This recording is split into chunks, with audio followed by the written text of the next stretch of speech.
Listening Library presents Los Monstruos, Ava and the Owl Witch, by Diana López, narrated by Victoria Villarreal.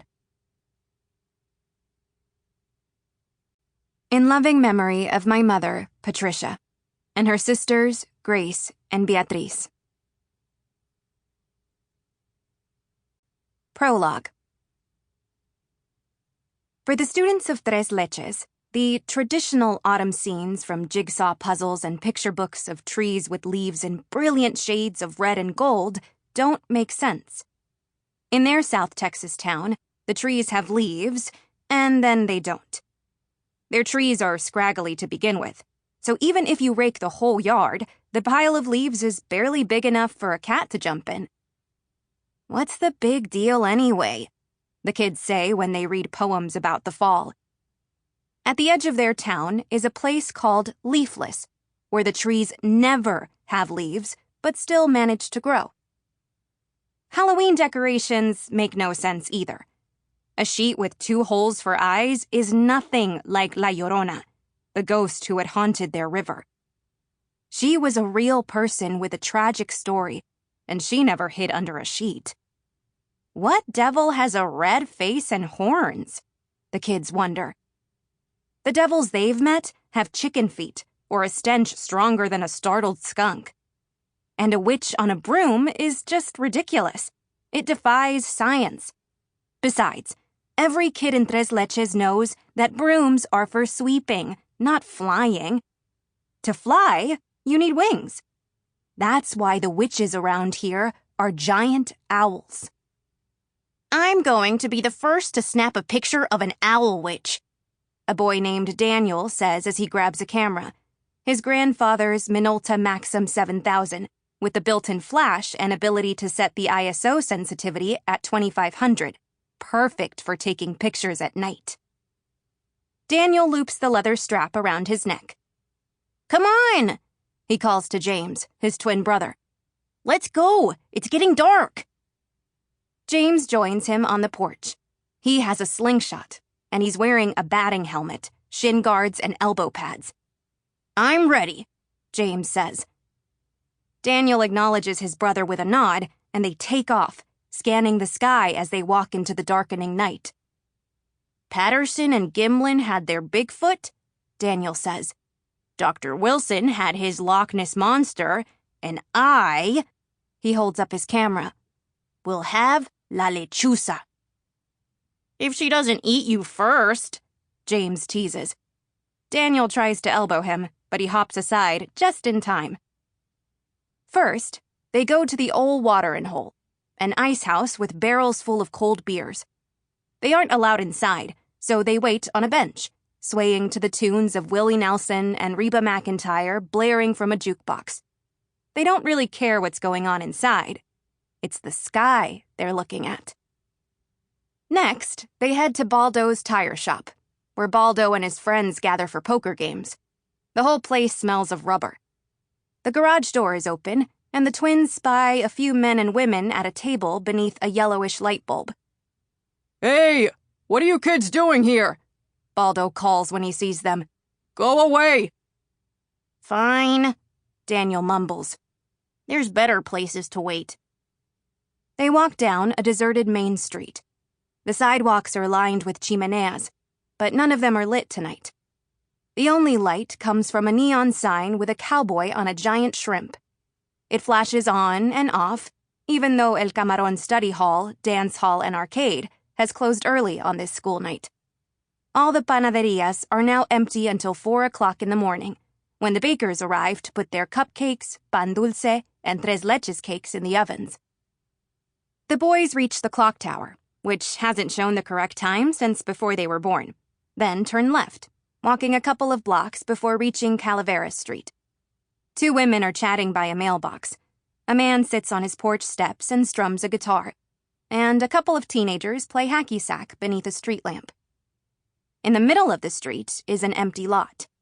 Daniel and James find some discarded lawn chairs there. The frames creak and buckle when they try to sit in them, so they settle for standing. They're quiet as they look to the sky, for they've learned that you can hear monstruos before you see them, It's dark anyway, so they have to search with their ears. 10 minutes, 15, then 20, till finally James perks up. Hear that? Sure enough, something's going, hoo, hoo, hoo. Daniel uncaps the lens of his camera. It's La Lechuza, he whispers. Finally, the moment I've been waiting for. They keep looking, tilting their heads to locate the hoots, and then they find an ordinary owl of an ordinary size with no hint of a human face. It's perched on a rooftop, minding its own business. James shakes his head. He picks up a rock, takes aim, and fires. It completely misses the mark, but the clatter as it hits the ground startles the owl, and it flies away. Daniel sighs, disappointed. Tonight's a bust. This has to be the most boring street in Tres Leches. It almost makes me wish the river was still haunted. There's always the mud expanse, James says, referring to the burbling mud that surrounds the town, keeping Tres Leches hidden from the rest of the world. It's still boring to stare at, but every now and then, something crawls out. Maybe we should... Before he can finish his suggestion, voices get louder and louder from within the house across the street. A thump, a clang, a crash. And a second later, a door flies open. Go away, a woman shouts. She's on the porch now, standing against the screen door to keep it open. She points at the street. Leave, Fidencio! A few seconds later, a man comes out. If he were a dog, he'd have his tail between his legs. He stops in front of the woman, silently asking to be forgiven, but she shakes her head and points at the street again. Once he's off the porch, she huffs and goes back inside, slamming the door behind her. He stumbles down the steps, barely recovering his balance when he reaches the sidewalk. Everything okay? The women at the mailbox ask. The man offers a salute, but instead of his forehead, his hand hits his nose. Hola, señoras, he slurs. You're drunk, the guitarist accuses. Again. The man shakes his head. Nah, just a little tipsy. He meanders to his truck in the driveway, each step off balance. When he gets there, he reaches in his pocket for the keys. They jangle as his shaky hand tries to find the lock.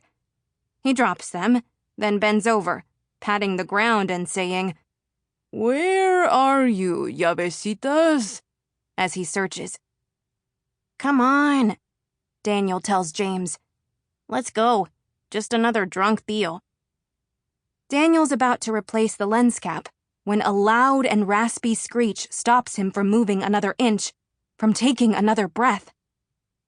Everyone on Calavera Street looks up, and by the light of the full moon, they see a giant owl, her shadow crossing over them as she circles above. Her feathers are silver, her eyes a burning orange. The tufts on her head are pointy like a devil's horns, but she doesn't have a beak. Instead of an owl face, she has the face of a woman, and long silver hair that flows in the wind as she rides the air. She circles lower and lower as she hunts for them. Finally! Daniel cheers. The owl screeches again, and in that screech is a harsh note of alarm, like a siren. The neighbors of Calavera Street cover their ears and wince. It's La Lechuza! One of the women cries. Run! Hide! She and her friend take off, their chanclas flapping as they run up their sidewalks. The guitarist accidentally bangs his instrument as he hurries through his door. One of the hacky sack boys throws the ball at the owl before running away, but this only angers La Lechuza. She dives toward him, nearly catching him before he takes cover in his garage. One by one, the doors of Calavera Street slam shut, and every porch light, every street lamp goes off. If it weren't for the moon, it would be pitch black. Only Daniel, James, and the borracho remain. Daniel lifts his camera, and there's a rapid fire clicking and strobing flashes as he shoots. What? Sample complete. Ready to continue?